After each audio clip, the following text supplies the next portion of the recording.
Дүниетану пәні тақырыбы Қазақстанның әлемдік аренадағы рөлі. Оқушылар, біз барлығымыз білетініміздей, Қазақстан мемлекеті Евразия материгінде орналасқан. Сондықтан маңызды автомобиль жолдары мен темір жолдар, әуе желілері біздің еліміз арқылы өтеді. Кез келген мемлекеттің сыртқы жағдайы оның географиялық орнына байланысты қалыптасады. Әр мемлекет өзінің көршілес жатқан мемлекеттермен тығыз байланыста болады. Қазақстан елінің тығыз байланыстағы мемлекеттері төмендегідей. Бірінші, ол Ресеймен экономикалық және мәдени байланыстар орнатқан. Ал 1991 жылы КСРО ыдырағаннан кейін тәуелсіз мемлекеттер достастығы құрылды. Қазақстанның оңтүстігінде жақын көршілері ол Өзбекстан, Қырғызстан, Түркіменстан, сондай-ақ ТМД-ның басқа да елдерімен достық іскерлік қарым-қатынастары артып келеді. Қытай елінің Қазақстанмен арадағы сауда байланысы Ресейден кейінгі екінші орында. Қазақстан ақш, Франция, Германия сияқты әлемдегі жетекші елдермен де жан-жақты байланыста.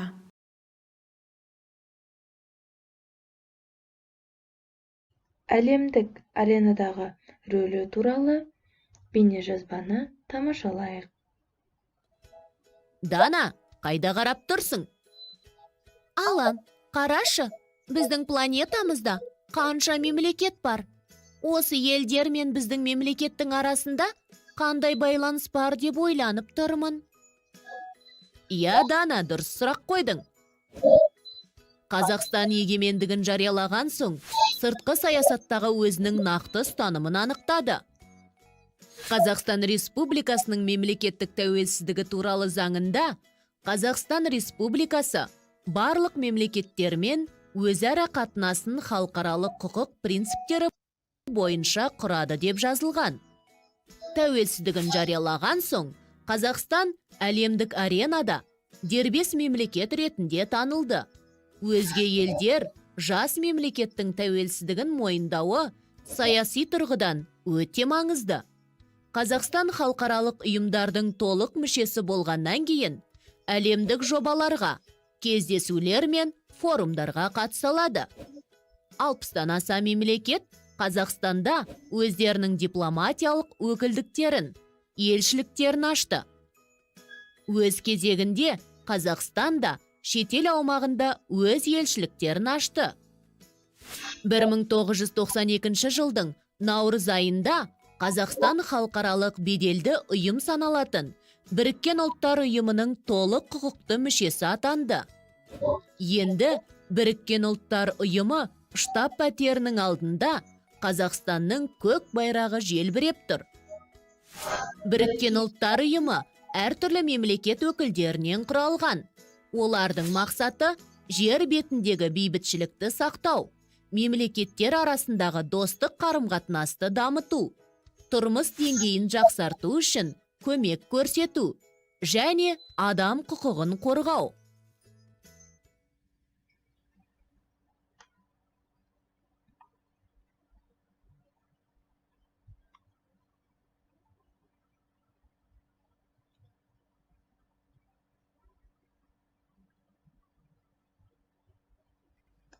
Жас Қазақстанның саяси өміріндегі маңызды қадамның бірі Еуропадағы қауіпсіздік пен ынтымақтастық ұйымының саммитінде сөз сөйлеуі. Бұл 1992 жылдың 30 қаңтарында болды. Еуропадағы қауіпсіздік пен ынтымақтастық ұйымы.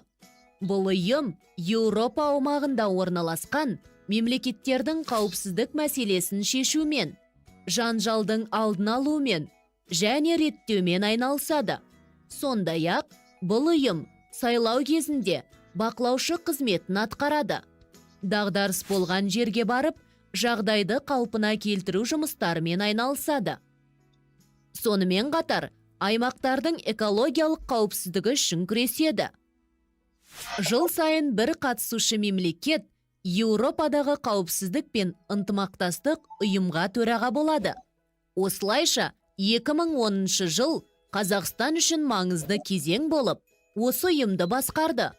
Бұл әлемдік қауымдастық біз секілді жас мемлекеттің саясатын қолдайды деген сөз.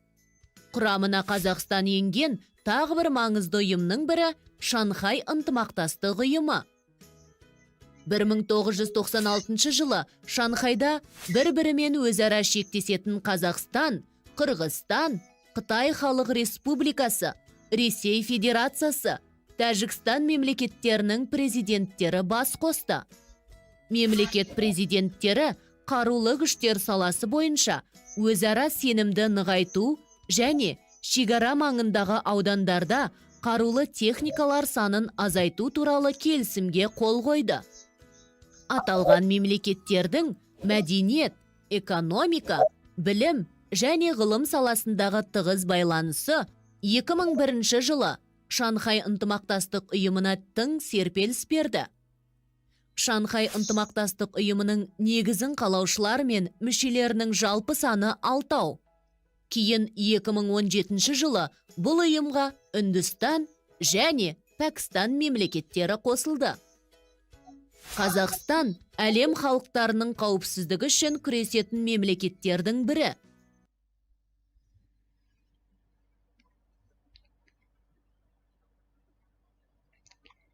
Және де балалар, Экспо 17 жайлы естулерің бар ма? Қазақстанда Экспо 17 көрмесін өткізу еліміздің әлемдік аренадағы беделін арттырды. Көрменің болашақ энергиясы тақырыбы желдің, күннің, су мен ғарыштың қуатын пайдалану мәселесіне қатысты. Көрмеге әлемнің 100-ге тарта мемлекеті мен 10-нан аса